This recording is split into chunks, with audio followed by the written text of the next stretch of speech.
लोमड़ी और सांड एक घने जंगल में एक बड़ा और शक्तिशाली सांड बुल रहता था।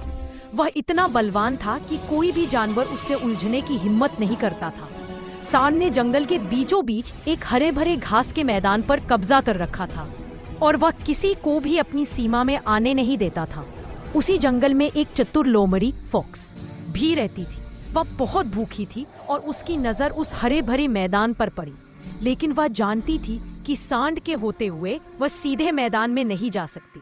लोमड़ी अपनी चालाकी का इस्तेमाल करने का फैसला किया। वह धीरे से सांड के पास पहुंची, जो आराम से घास चबा रहा था।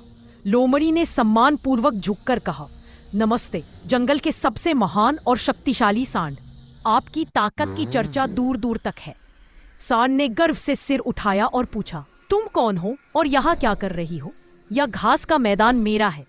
लोमड़ी ने मुस्कुराते हुए कहा, मैं तो बस आपकी महानता के बारे में सुनने आई थी। मैंने सुना है कि आप इतने उदार हैं कि जब आप इस मैदान में चरते हैं तो छोटे कमजोर जीवों को किनारे पर गिरी हुई घास खाने की अनुमति दे देते हैं। यह आपकी दयालुता को दर्शाता है। सांड, जिसने ऐसा कोई नियम नहीं बनाया था, लोमड़ी की मीठी बातों से पूरी गया।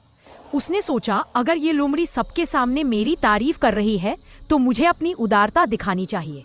सांड ने अपनी बड़ी बड़ी आंखें झपकाईं और एक गहरी सांस ली। हाँ, उसने भारी आवाज में कहा, तुम ठीक कह रही हो, मैं बहुत दयालु हूँ। तुम किनारे की घास खा सकती हो, लेकिन जल्दी करना और मुझे परेशान मत करना। लोमड़ी ने जल्दी से किनारे की ताजी घास खाई। जैसे ही उसका पेट भरा, वह बिना किसी धन्यवाद के तेजी से वहां से भाग गई। भागते हुए वह मन ही मन मुस्कुरा रही थी। सांड कितना मूर्ख है। सासुके अपनी पूरी गंभीरता के साथ एक मॉडर्न किचन के माइक्रोवेव के सामने खड़ा था। वह रामेन को गर्म कर रहा था, लेकिन ये उसकी 50वीं कोशिश थी। सासुके शांत पर तनाव में, ये रामेन, इसे परफेक्ट 98.3 डिग्री सेल्सियस पर गर्म होना चाहिए। मेरी माइक्रोवेव कंट्रोल जुत्सु परफेक्ट होनी चाहिए। नारुतो किचन के कोने में बैठा बोर हो रहा था। नारुतो, अरे यार सासुके, इतनी देर क्यों? मुझे भूख लग रही है। और ये रामेन, उफ, उसकी नजर एक पॉपकॉर्न के पैकेट पर पड़ी। नारुतो की आंखें चमक उठी। नारुतो, हाँ पॉपकॉर्न, पर एक पैकेट तो काफी नहीं होगा। मुझे तो ढेर सारा चाहिए। हाथों से तेजी से साइन बनाते हुए छाया क्लोन जुत्सु। अगले ही पल नारुतो के 3 शैडो क्लोन प्रकट हुए। सासुके ने हैरानी से मुड़कर देखा।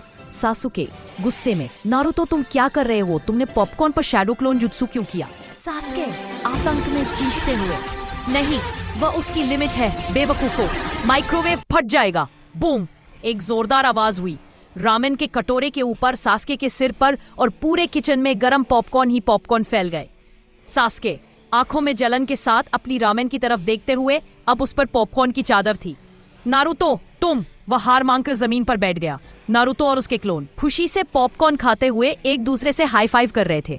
नारुतो असली, मुंह भरकर देखा सासुके, ढेर सारा जुत्सु मतलब ढेर सारा पॉपकॉर्न।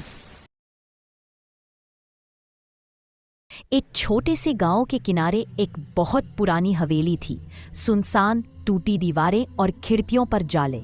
लोग कहते थे कि वहां से रात में किसी के रोने की आवाज आती है। एक दिन रवि नाम का लड़का, जो भूत प्रेत की बातों पर यकीन नहीं करता था, दोस्तों की शर्त जीतने के लिए उस हवेली में चला गया। हाथ में टॉर्च, दिल में थोड़ा डर और चेहरे पर नकली हिम्मत। अंदर घुसते ही उसे अजीब ठंडी हवा महसूस हुई। दीवारों पर पुराने चित्र लटके थे, जिनकी आंखें मानो रवि को देख रही थी। वो बोला, अरे ये सब लोगों की कल्पना है। फिर उसने देखा, एक बड़ा आईना दीवार पर टंगा था, धूल से भरा।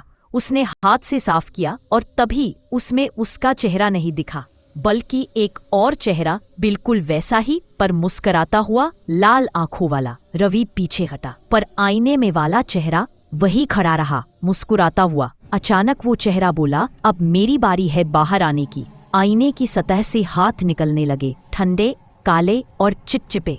रवि चिल्लाया और भागने लगा, पर हवेली का दरवाजा अपने आप बंद हो गया। अगली सुबह जब गांव वाले गए तो हवेली में सिर्फ एक टूटी टॉर्च मिली और आईने में अब 2 चेहरे दिखाई दे रहे थे, एक पुराना और एक नया।